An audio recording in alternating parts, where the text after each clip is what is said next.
Bismillah,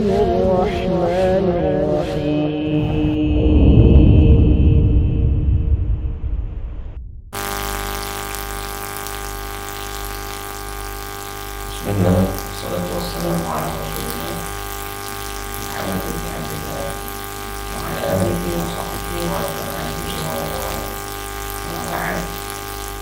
Nahmadu subhanahu wa ta'ala wa nasta'inu wa nastaghfiruh wa uhayyikum bi tahiyyatil Islam. Assalamu alaikum warahmatullahi wabarakatuh. Alhamdulillah, nahmadu subhanahu wa ta'ala wa nasta'inuhu wa nastaghfiruh wa nastahdihi wa na'udzu billahi min shururi anfusina wa sayyiati a'malina. Man yahdihillahu fa huwa al-muhtadi wa man yudlil fala tajida lahu waliyyan murshida. Asyhadu an la ilaha illallah wahdahu la syarika lahu wa asyhadu anna Muhammadan abduhu wa rasuluh Sofi wa khaliluh alladzi la nabiyya wa la rasula ba'dah. Allahumma salli wa sallim wa barik ala nabiyyina wa qudwatina sayyidul awwalin wal akhirin nabiyuna Muhammad sallallahu alaihi wasallam wa ala alihi wa ashabihi wa atba'ihi wa man sara ala nahjihi wastanna bisunnatihi wattaba'ahum biihsanin ila yaumil qiyamah.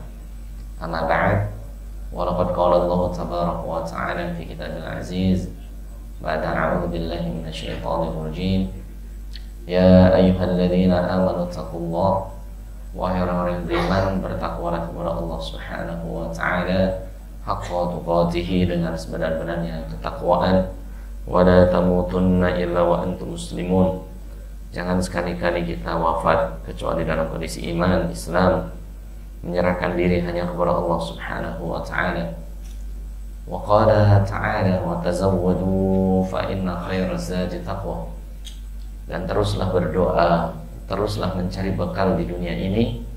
Fa inna khairaz zadi taqwa, sesungguhnya sebaik-baik bekal yang akan kita bawa di hadapan Allah Azza wa Jalla tiada lain adalah ketakwaan kita. Harta akan kita tinggalkan, jabatan akan kita tanggalkan, keluarga akan meninggalkan kita. Fa inna khairaz zadi taqwa, tapi bekal terbaik, anisuna, teman sejati kita, tiada lain adalah amal-amal soleh dan keimanan dan ketakwaan kita kepada Allah Subhanahu wa ta'ala. Jamaah Allah Subhanahu wa ta'ala, kita hari ini masuk tanggal 2 Dzulqa'dah 1446 Hijriah. Jadi kurang lebih kurban itu kurang lebih 1 bulan lagi, ya, 1 bulan 10 hari lagi. Semoga kita bisa diberikan oleh Allah rezeki yang halal, yang berkah, sehingga kita bisa berkurban di tahun ini. Amin ya rabbal alamin. Ya, mulai hari ini ya mulai menabung gitu ya. Kalau tinggal sebulan 10 hari, per hari nabung 30.000, itu insya Allah bisa terkumpul 3 juta. Itu sudah terbeli seekor kambing gitu ya. Semoga Allah memudahkan kita semuanya. Allah Subhanahu wa ta'ala mengingatkan kita semuanya, inna a'tainakal kautsar. Allah telah memberikan kepada kita nikmat yang sangat-sangat banyak. Al-Kautsar itu artinya apa? Nikmat yang sangat banyak. Maka Allah Ta'ala meminta kepada kita, tanda kita bersyukur kepada Allah. Yang pertama, fasholli li rabbika, dirikan sholat untuk mengingat Allah Subhanahu wa ta'ala. Jadi tanda seseorang syukur kepada Allah, berterima kasih kepada Allah, itu sholat. Bumi yang kita injak milik siapa? Allah Subhanahu wa ta'ala. Antum suruh bayar nggak ke Allah? Kan? Udara yang kita hirup, oksigen yang begitu bersih, yang begitu nikmat ini milik siapa jemaah? Milik siapa oksigen ini? Milik siapa? Milik jenengan? Bukan, milik Allah Subhanahu wa ta'ala. Betul? Bahkan jasad ini milik Allah. Ruh ini akan kembali kepada Allah Subhanahu wa ta'ala. Allah cuma minta kepada kita untuk sholat. Itu tanda apa? Kita bersyukur, berterima kasih kepada Allah. Kalau yang kontrak ya bayar kontrakan, yang ngekos bayar kosan, yang punya rumah ada pajak PBB, yang punya motor ada pajak motor. Allah nggak minta itu, cuma Allah minta kita fasholli li rabbika, sholat, itu saja. Sehari 5 kali, itu tanda kita itu berterima kasih kepada Allah Subhanahu wa ta'ala. Ini ya, hablum minallah, hubungan baik kita kepada Allah Subhanahu wa ta'ala. Ada orang bertanya ya, Ustaz, kita itu masuk surga tidak? Kita itu yang penting berbuat baik kepada manusia, berbuat baik, nggak pernah nyuri, nggak pernah korupsi, nggak pernah nyakitin orang lain. Tapi satu, Ustaz, kita itu nggak sholat, kira-kira masuk surga nggak kita? Jawabannya bagaimana jemaah? Secara logika saja jelas tidak begini. Tapi secara logika kita jawab, bagaimana Anda berbuat baik kepada sesama manusia, tapi Anda tidak mau berbuat baik kepada yang menciptakan Anda? Nah ini jemaah, karena tugas kita apa? Wa ma khalaqtul jinna wal insa illa liya'budun. Allah itu tidak menciptakan kita di dunia ini kecuali tugas yang paling agung dari Allah, illa liya'budun, kecuali kita menghambakan diri kepada Allah Subhanahu wa ta'ala. Kemudian Allah menegur kita juga jemaah. Tanda orang yang bersyukur yang kedua, bersyukur atas nikmat Allah, yaitu apa? Wanhar. Artinya apa jemaah? Berkorban. Itu tanda kita bersyukur kepada Allah itu dengan berkorban. Pertanyaannya, harta Anda, harta kita yang Allah berikan kepada kita, ada keluarga, ada rumah, ada macam-macam, ada aset misalnya, dibandingkan korban kita, sapi misalnya 1/7 3,5 juta, domba 2,5 juta udah dapat, dibandingkan dengan harta yang kita miliki, banyakkan mana? Banyakkan mana? Setahun sekali event. Banyakkan mana? Nikmat Allah yang diberikan kepada kita dan yang kita keluarkan untuk berkorban. Hasyalillah, jauh. Maka tanda syukur kita kepada Allah itu, setelah kita hablum minallah, fasholli li rabbika, salat. Itu hubungan kita kepada Allah. Wa hablum minan nas, dan hubungan kita terhadap sesama manusia, wanhar, yaitu apa? Berkorban. Karena berkorban itu tanda cinta kita kepada saudara-saudara kita yang tidak mampu. Ada orang-orang yang setahun itu benar-benar makan daging kambing itu pas Idul Adha. Ada cuma. Ada orang yang benar-benar bisa mendapatkan daging sapi itu pas momen Idul Adha saja. Pas momen apa? Idul Adha itu ada. Bahkan kalau di kampung itu nunggu, orang-orang yang nggak mampu itu nunggu setahun sekali kapan bisa mendapatkan daging domba atau mendapatkan daging sapi. Itu nunggu setahun sekali. Masya Allah. Jadi, dan korban itu bukan untuk kita, bukan untuk Allah, tapi akan kembali untuk kita, kebaikan-kebaikannya.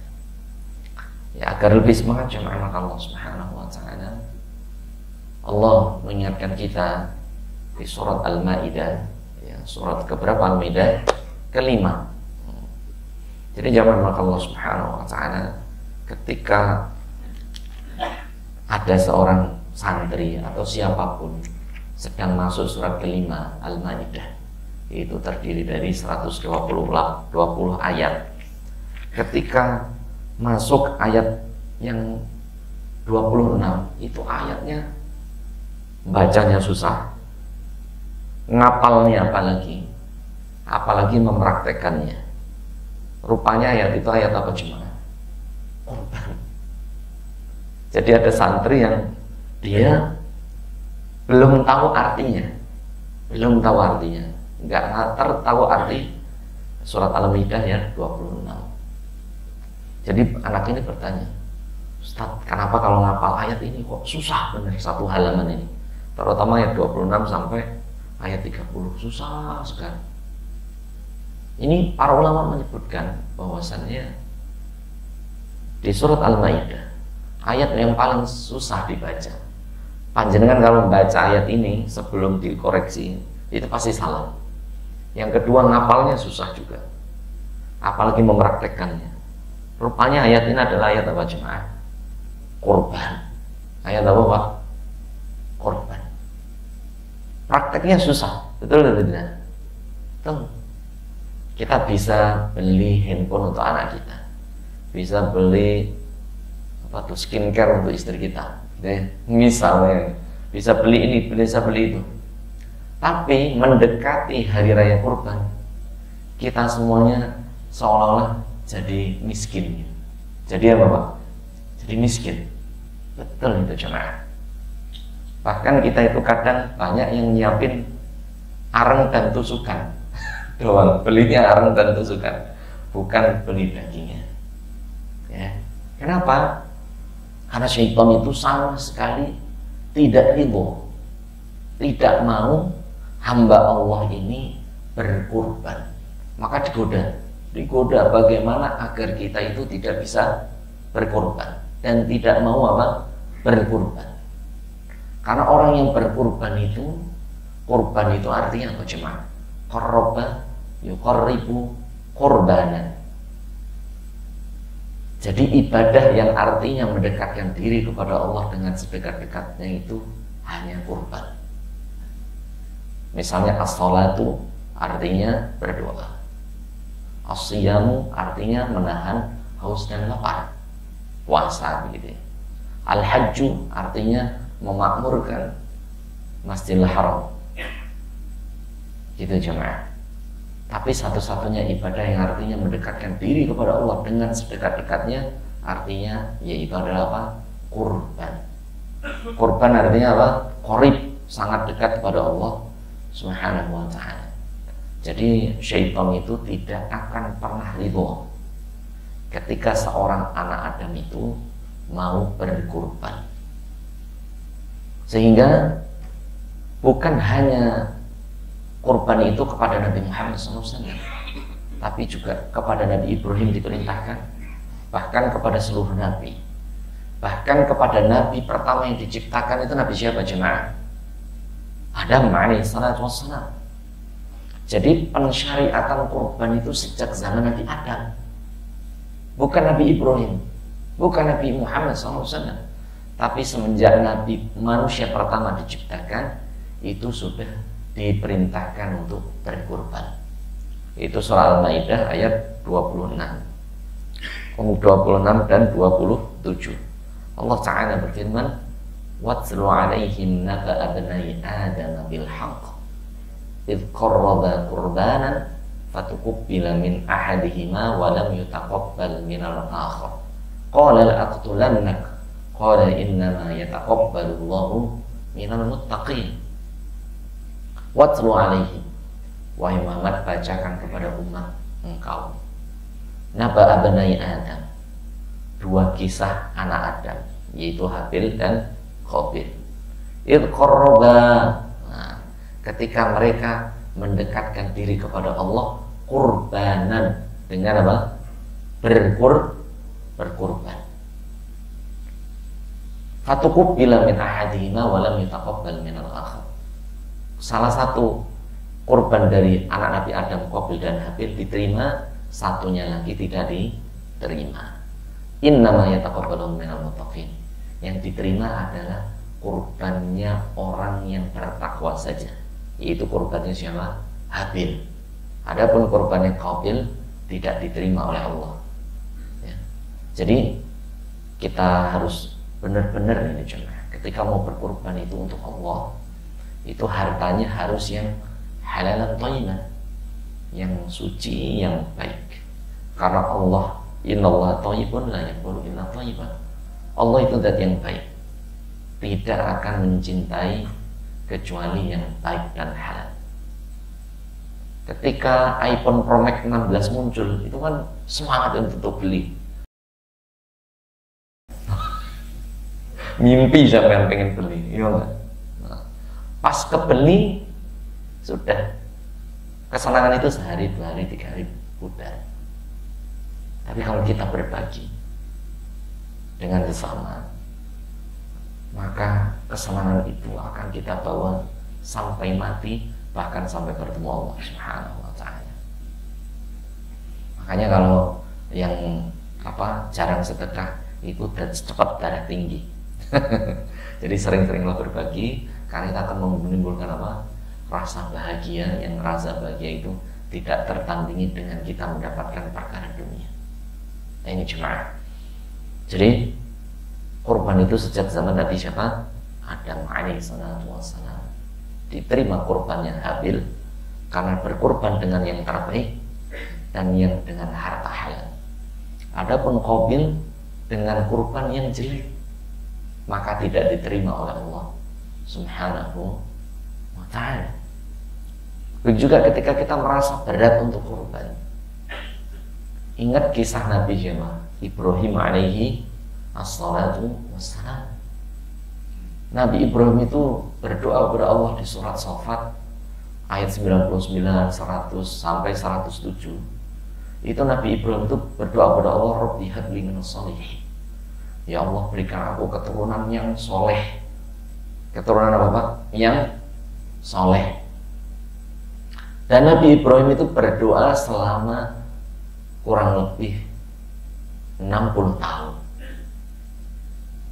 Sampai beliau di usia 70 tahun, di riwayat lainnya 75 tahun, diberikan seorang anak namanya Nabi Ismail alaihissalam. Bagaimana misalnya kita Pak berdoa 60 tahun, terus doa kita dikabulkan oleh Allah dengan punya anak. Ketika anak kita di ayat 100-nya walamma balagha ma'asiyah, ketika anaknya itu sudah lagi nyeneng-nyenenginnya, usia 7 sampai 9 tahun itu lagi nyeneng-nyenengin gitu kan ya, lagi nyeneng-nyenengin, ikut Nabi Ibrahim kemana-mana, Nabi Ismail, turun perintah Allah Azza wa Jalla. Untuk apa jemaah? Untuk menyembelih anak yang paling beliau cintai, anak yang ditunggu dengan berdoa 60 tahun. Diminta untuk apa? Disembelih atas perintah Allah, dan mimpinya sampai berhari-hari gitu ya, sampai 3 kali, sampai tanggal 8 Dzulhijjah yang dikenal dengan hari Tarwiyah, kemudian tanggal 9 Arafah, yakin ini mimpi dari Allah, kemudian tanggal 10 Nabi Ibrahim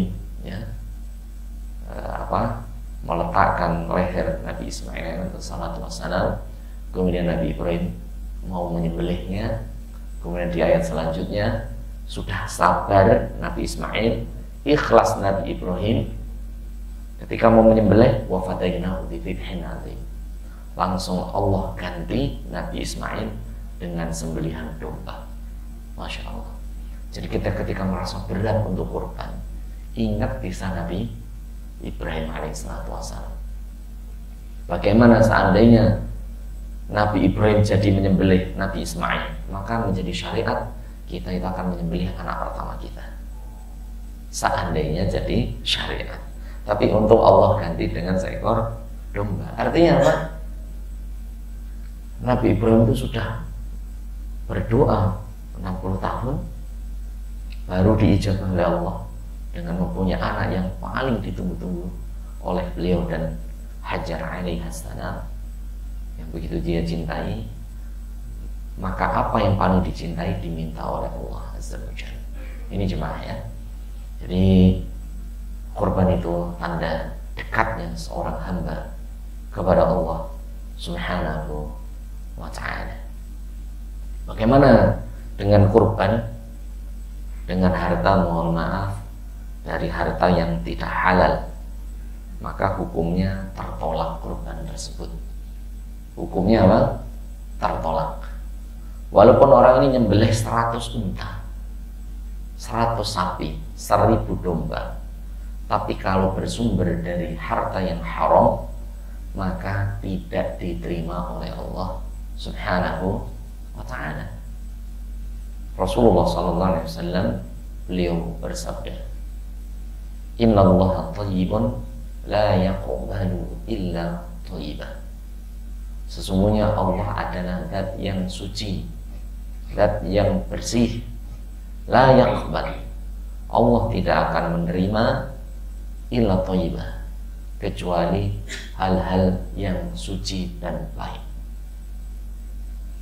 Hal ini juga terjadi ketika Ka'bah itu sebelum zaman Nabi lahir itu pernah kebakaran.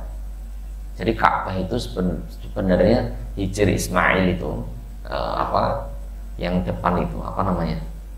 Itu ya tempat sholat itu. Hijr Ismail betul ya. Itu sebenarnya adalah dalamnya Ka'bah gitu. Kemudian terjadi kebakaran. Akhirnya kaum muslimin, orang-orang jahiliyah, bayangkan orang Arab jahiliyah yang mereka itu minum khamr, berjudi, berzina, berperang, itu hobinya. Tapi ketika mau membangun Ka'bah, keluarga Bani Hashim itu hanya mengumpulkan harta yang halal, yang tidak halal tidak diterima. Akhirnya Ka'bah dibangun tidak sempurna. Harusnya menutupi Hijr Ismail, tapi tidak, setengahnya.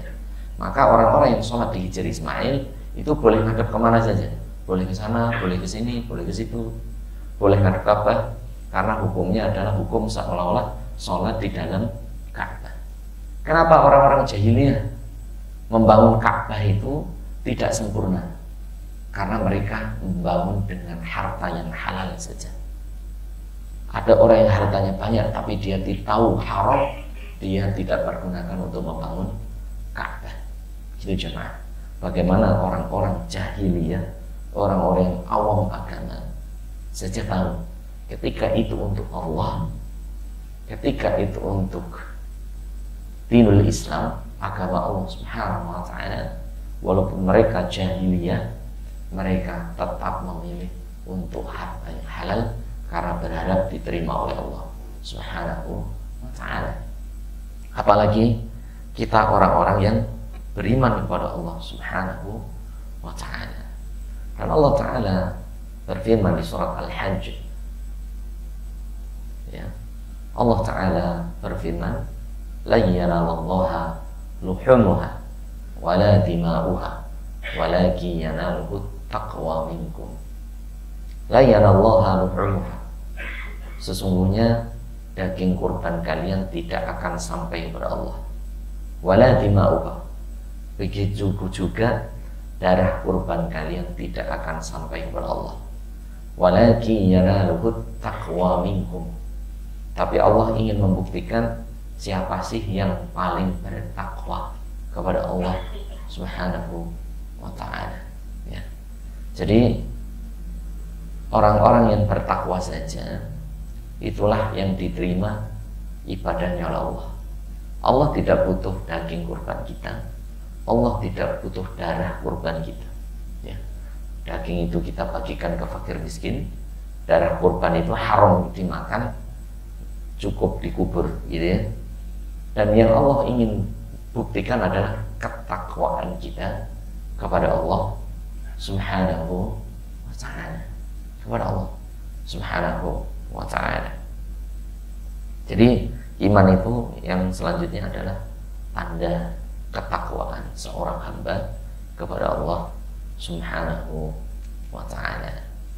Maka jamaah Allah Subhanahu wa ta'ala, mari kita berdoa kepada Allah Subhanahu wa ta'ala, mohon kepada Allah Subhanahu wa ta'ala. Masih kurang 1 bulan 8 hari lagi, semoga kita semuanya diberikan harta yang berkah, harta yang halal, yang semoga harta itu kita bisa berkurban di tahun ini, di tahun-tahun yang akan mendatang. Amin ya rabbal alamin. Bahkan Nabi SAW itu saking Rasul itu menghimbau kaum muslimin untuk berkurban, ada orang kaya yang gak mau berkurban. Maka Nabi SAW itu beliau bersabda, man kana lahu sa'atun, barang siapa seseorang yang Allah berikan rezeki sa'atun, yang luas, cukup untuk anak dan istrinya, mencukupi. Sa'ah artinya luas. Walam yudhahi, tapi orang ini tidak mau berkorban. Apa sabda Rasul? Fala yaqrabanna musallana. Jangan sekali-kali yaqrabanna, dia mendekati masjidku. Mendekati saja dilarang oleh Nabi SAW. Tapi hebatnya Rasul itu tidak pernah menyebutkan siapa orangnya. Tapi Rasulullah mengatakan secara apa? Umum. Man kana lahu sa'ah, barang siapa seseorang yang Allah berikan rezeki yang lebih, walam yudhahi, tapi orang ini enggan untuk berkorban, tidak mau berkorban, fala yaqrabanna musallana. Jangan sekali-kali dia mendekati masjidku, sabda Nabi. Ini artinya apa? Cuma ancaman dari Nabi SAW, bahwasanya orang yang diberikan rezeki yang lebih, kalau orang yang sudah bisa beli iPhone, Mas Alfa, ini korban. Iya, yang sudah punya apartemen, yang apartemennya sudah sewanya 2,5 juta, nah, yang kredit KPR kreditnya kok 5 juta per bulan, ada yang 3 juta. Ini sangat mampu dia. Ya. Ada yang tabungannya jadi orang yang kaya itu adalah orang yang tabungannya itu satu nisab, satu nisab, yaitu 85 gram emas. Kalau emas 1,8 juta sekarang, ya kurang lebih tabungannya 150 juta. Itu sudah orang yang kaya.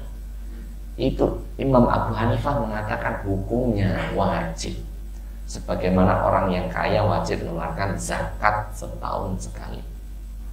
Zakat mal itu setahun sekali. Begitu juga orang yang kaya wajib kurban setahun sekali ketika dia kaya. Tapi pendapat Imam Syafi'i, Imam Malik, Imam Ahmad, bahwasanya hukum berkurban itu sunnah muakkadah. Karena suatu hari Umar bin Khattab radhiyallahu ta'ala anhu itu biasanya beliau kurban terus ngikuti Rasulullah. Suatu hari kurban beliau, Umar itu nggak kurban. Ditanya oleh sahabat yang ini, Umar, engkau ini Amirul Mukminin, biasanya kurban tiap tahun. Kenapa engkau tidak kurban tahun ini? Padahal engkau itu kaya. Beliau mengatakan agar kurban itu tidak dianggap wajib. Jadi pernah Umar satu kali nggak kurban agar tidak dianggap apa? Suatu kewajiban. Kalau kewajiban itu artinya kalau meninggalkan kan hukumnya dosa, gitu ya. Ini Jemaah. Tapi peringatan dari Nabi SAW bahwasanya orang yang kaya, kalau sepakat ulama fikih madhab, orang kaya itu yang mempunyai tabungan lebih dari 85 gram emas. Itu masuk ke ancaman hadis Nabi SAW. Barang siapa orang yang kaya tidak mau berkorban, maka tidak boleh mendekati masjid Nabi Sallallahu Alaihi Wasallam. Kemudian ada seorang bertanya, wa ma lana minal udhiyah ya Rasulullah. Tapi sebagian ulama mengatakan hadisnya lemah, sebagian mengatakan hadisnya hasan, baik. Terus apa yang kita peroleh dari kurban kita wahai Rasulullah SAW? Maka Rasulullah SAW beliau bersabda, likulli sya'rin hasanah.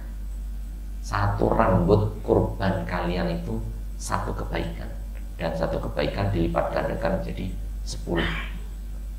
Bapak pernah ngitung bulu domba ada berapa kira-kira? Bulu domba itu, domba itu semuanya ada bulunya, betul betul, kecuali mata saja. Telinga saja penuh bulu, semuanya penuh bulu, kecuali lidahnya, kecuali bibirnya, hidungnya itu penuh bulu. Coba kita bayangkan, satu bulunya itu adalah satu kebaikan dan dilipat gandakan jadi 10. Berapa juta jumlah bulu domba yang ada? Bagaimana kalau sapi? Itu kan bulunya kecil-kecil, itu kan bulu tapi banyak. Unta juga berbulu tapi tipis, nggak seperti domba. Kemudian sahabat lagi bertanya, Wa kaifa sya'ru ya Rasulullah? Bagaimana dengan rambutnya? Rambut domba. Kalau tadi bulunya, ini rambutnya. Jadi kalau itu ada rambutnya, itu ditanya, walikuli sya'rin hasanah. Satu rambutnya pun satu kebaikan. Dan Rasul bersabda, orang yang berkorban itu ya'ti bi asy'ariha, orang yang berkorban itu akan datang dengan domba tersebut. Sya'riha, rambut-rambutnya, wa adlafiha, dan tulang-tulangnya, wa quruniha, dan tanduk-tanduknya. Itu dibawa di hadapan Allah Subhanahu wa taala nanti di yaumil qiyamah. Maka berdasarkan hadis ini, semua hasil dari binatang kurban itu haram dijual belikan. Paham jemaah? Nanti ada pengepul dari Garut itu, pengepul dari Garut, Pak Ikin. Kan untuk buat apa? Dompet, buat apa? Topi, buat jaket. Itu pas kurban itu mutar itu berapa mobil itu. Nah, akhirnya apa? Datengin yang kurban. Pak, kalau apa kulitnya kita beli, kalau domba itu 100.000, kalau sapi bisa 500.000 selama nggak sotek. Bagaimana hukumnya? Gak boleh, karena itu hukumnya sudah milik Allah. Ada panitia-panitia yang harus belajar. Misalnya panitianya ngomong, kita jual kulitnya, kita jual apa, tanduknya, itu kan dijual laku. Kalau tanduk Garut itu mahal juga, kepalanya itu dijual. Alasannya panitia untuk beli plastik, untuk beli kresek, untuk sewa tenda, untuk sewa jagal. Hukumnya boleh atau tidak? Tetap tidak boleh. Tetap tidak boleh. Karena suatu hari Rasulullah SAW mengingatkan namanya sahabat Ali bin Abi Thalib radhiyallahu taala anhu. Ya Ali bin Abi Thalib, alla yu'tiyal jazaa'u syai'an minhu. Wahai Ali bin Abi Thalib, jangan engkau membayar tukang jagal sedikit pun dari daging kurban kalian. Jadi benar-benar kurban itu sudah milik Allah. Bagaimana dari pengepul tadi yang minta kulit dan lain sebagainya? Anda kasihkan saja. Anda kasihkan saja, karena itu milik Allah. Milik Allah Subhanahu wa ta'ala. Ini jemaah ya. Nanti ingat-ingat ketika kurban banyak pengepul nyari kulit domba, kulit apa? Sapi, untuk jadiin jaket, untuk jadiin lain-lain sebagainya. Yang afdal sebenarnya kulit itu dicacah, dibagikan ke fakir miskin, karena memang untuk dikonsumsi, ya, dikonsumsi. Wallahu a'lam bishawab. Karena ada orang-orang yang tidak mampu, itu sangat merindukan kikil kan dari kulit itu banyak, bahkan ada yang dibuang, ada yang dijual. Ini tidak boleh, harus kita serahkan, nyari orang yang butuh untuk dikonsumsi. Wallahu a'lam bishawab. Karena Idul Adha adalah yaumu aklin wa syurbin, yaitu harinya orang fakir miskin bersenang-senang dengan daging hewan kurban orang yang mampu. Semoga kita semuanya diberkahi Allah Subhanahu wa taala. Dan yang terakhir, doa untuk Mas Faris. Ini Mas Faris itu belakang. Pekan lalu beliau menikah, gitu ya. Kita doakan semoga Allah berkahi beliau dan istrinya, semoga diberikan keluarga yang sakinah mawaddah. Barakallahu lakuma wa baraka alaikuma wa jama'a bainakuma fi khairin. Infra berapa Mas Faris? Infra 3 ya. Semoga diberkahi Allah Subhanahu wa taala, keluarganya langgeng, diberikan anak-anak yang soleh solehah. Semoga menjadi keluarga yang sakinah mawaddah warahmah, kemudian menjadi keluarga yang diridhoi oleh Allah Subhanahu wa taala. Amin ya rabbal alamin. Demikian jemaah. Barakallahu fi. Ada pertanyaan dari Bapak Ibu? Monggo Mas. Waalaikumsalam. Dengan Mas siapa? Ari. Infra. Waskita. tamu. Temennya ini Mas. Oh, nggih. Kalau ngaji di Bekasi ada kaum yang bilang di daerah Cawang ada kajian sampai kamu juga. Nggih. Kan kamarnya di dekat jangan sos. Nggih, siap. Jadi Barakallahu pertanyaannya fiik.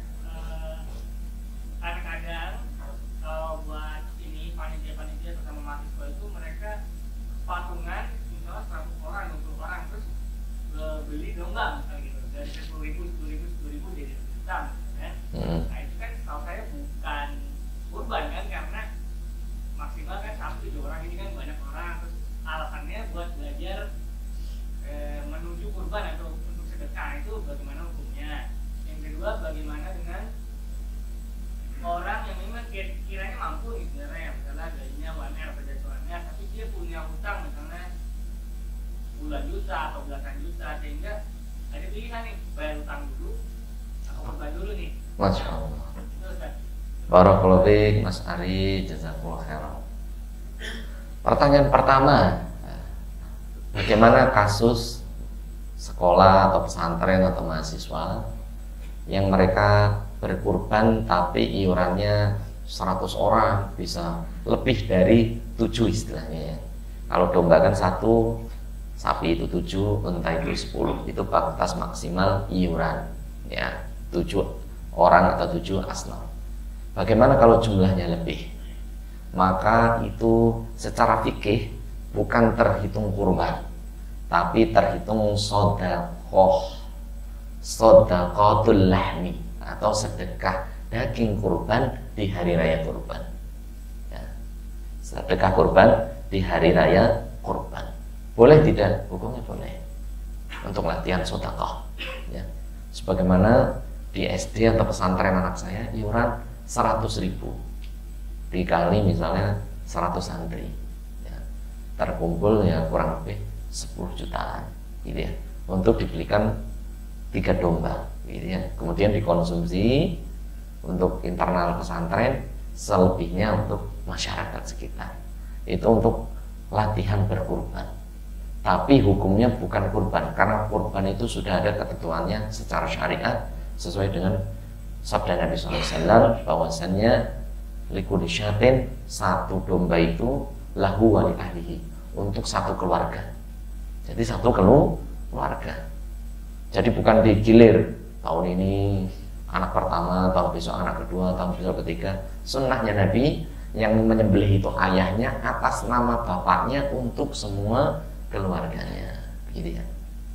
Begitu juga sapi 7 orang, misalnya ayahnya 7 kepala rumah tangga, itu setiap kepala rumah tangga diniatkan untuk semuanya. Begitu juga unta untuk 10 orang, sebagaimana di dalam berbagai hadis Nabi SAW dan secara hukum fikih. Jadi itu hukumnya shadaqatul lahmi fi yaumil aidi. Nanti ada bab yaitu hukum sedekah daging kurban di hari raya Idul Adha. Ada sendiri babnya. Namun tidak terhitung kurban. Karena kalau kurban ini aturannya ketat. Dari tanggal 1 sampai tanggal penyembelihan orang yang mau berkurban itu tidak boleh motong kuku, boleh motong kumis, motong rambut sampai binatang kurbannya disembelih. Gitu ya. Kemudian yang wajib berkurban itu yang baligh. Tapi kan ini ada anak SD, ada anak SD itu udah ada yang iuran gitu ya. Maka tidak sampai ke hukum kurban. Bisa dipahami?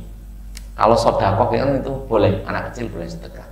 Tapi kalau kurban itu memang untuk yang sudah baligh. Balik. Terus selanjutnya bisa dipahami ya? Pertanyaan selanjutnya apa tadi lupa? kalau orang ini mampu nih Oh ya, tapi dia ada hutang Masya Allah. juta. Mana yang didahulukan? Masya Allah, tabarakallah, jazakallahu khairan katsiran. Jadi ada orang yang mampu UMR gajinya. Kalau UMR Cikarang lebih gede kayaknya. Itu lebih gede kan. Tapi dia punya utang. Utang itu kan kredit, itu utang. Atau utang kepada sesama manusia itu juga utang. Maka mana yang didahulukan? Kurban atau bayar utang? Secara hukum bayar utang. Bayar utang. Karena sedekah ini kalau bagi yang punya hutang terhitung tidak wajib. Sekaya apapun orang, tapi kalau dia punya kredit, dia jatuh ke dalam bab al-ghorim. Ghorim itu orang yang mendapatkan zakat, jadi orang miskin. Jadi sekayanya apapun orang, tapi kalau mobilnya kredit, handphone promeknya kredit, dia jatuh ke dalam golongan orang miskin. Maka jangan mudah kredit. Kredit itu sesungguhnya al-gharimin, termasuk orang-orang yang miskin, gitu ya. Maka dia tidak wajib. Mana yang didahulukan, kurban atau bayar utang? Jawabannya bayar utang, karena kurban itu tidak ada pertanggungjawaban di hadapan Allah Subhanahu wa ta'ala. Wajib bayar hutang. Jangan sampai Anda punya hutang 3 juta tapi Anda ikut kurban domba 3,5 juta. Wajib bayar hutang, karena akan ditanya oleh Allah. Orang yang mati saja tidak disolati Nabi SAW sampai ada yang menjamin hutangnya, gitu ya. Jadi wajib bayar hutang terlebih dahulu, baru kurban. Kecuali yang sudah terlanjur kredit, karena kredit ini ada yang 15 tahun, ada yang 20 tahun. Kalau gitu nggak kurban 20 tahun.